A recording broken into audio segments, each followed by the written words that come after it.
Anwar. I'll take you a little bit to a more personal journey.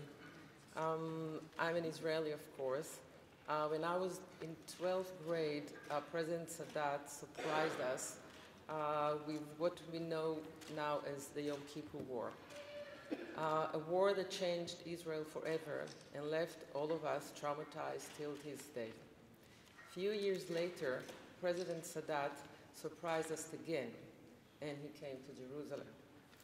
I watched the arrival of President Sadat to Israel with the mother of then my boyfriend, who lost his brother in the attrition war a few years earlier. It was really an unbelievable moment to watch this mother watching the screen, waiting for almost the Messiah coming from this airplane. It took her time to put herself together, getting prepared for the moment Sadat would show up on the screen, not knowing how she's going to react. This was a very empowering moment for me, how she went from total loss to total hope. It was a very surreal and very real moment at the same time. No one in Israel was left untouched. It took one very impressive leader who took a stand and had a very big influence on everyone in Israel, one way or another. As a result of that visit, my generation and the generation followed, we were saved from wars at the southern border with Egypt. This is a very profound effect to us Israelis. And here we are now, celebrating 40 years, still peace standing between Israel and Egypt. I didn't know President Sadat personally. I came a tiny bit closer to the legacy of that man many years later when I met my husband Leon, and I cannot say that I knew him more, but it was few little things that other people didn't know, and I was reassured with what we all knew in Israel. 4 years ago, I built the Leon Charney Resolution Center in honor of Leon. It's located outside of Tel Aviv, in the middle of an educational village called Kfar Yarok, the Green Village. I adopted the school, their international school, AMIS, that follows the international IB program. The school has kids from 70 countries.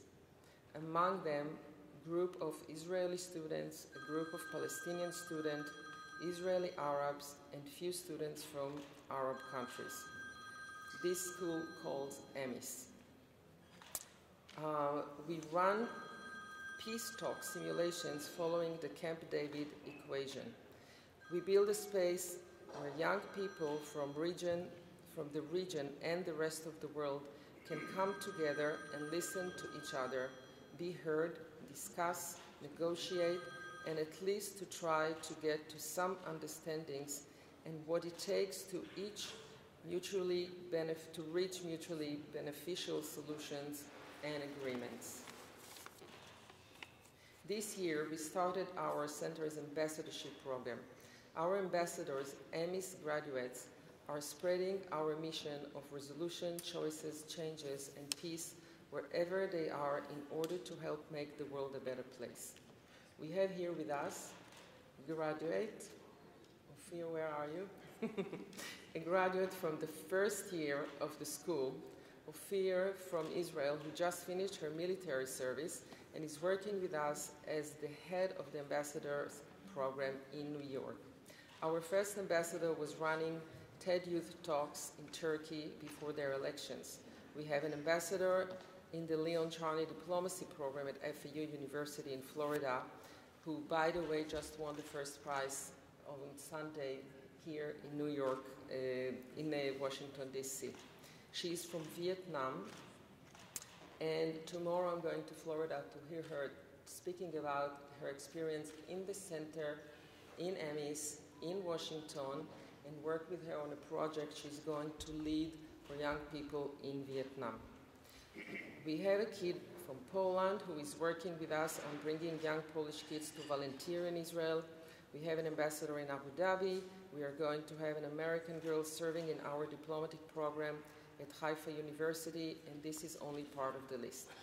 Our mission is to support them, strengthen their notion of responsibility as grown citizens, and give them the necessary tools to use their abilities in future decision makers,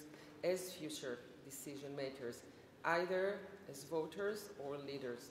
My wish is to create a platform for them to shine, hoping to grow them as individuals with a powerful vision and great sense of courage like President Sadat, the level of commitment and courage of President Carter, and the willingness and courage of Prime Minister Begin. We have a long way ahead of us in terms of truly reaching peace on a local and global scale. But I believe that President Sadat is still illuminating the road ahead with his legacy, inspiring us all to do better for our world. I thank you all for recognizing his greatness by honoring him with this medal.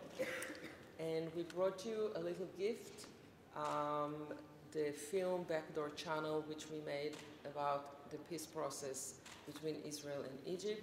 And I believe you can take it when you leave on the table outside. And it also will give you a little bit idea about the center and what we do in order to push the next generation to do the same thing. Thank you very much.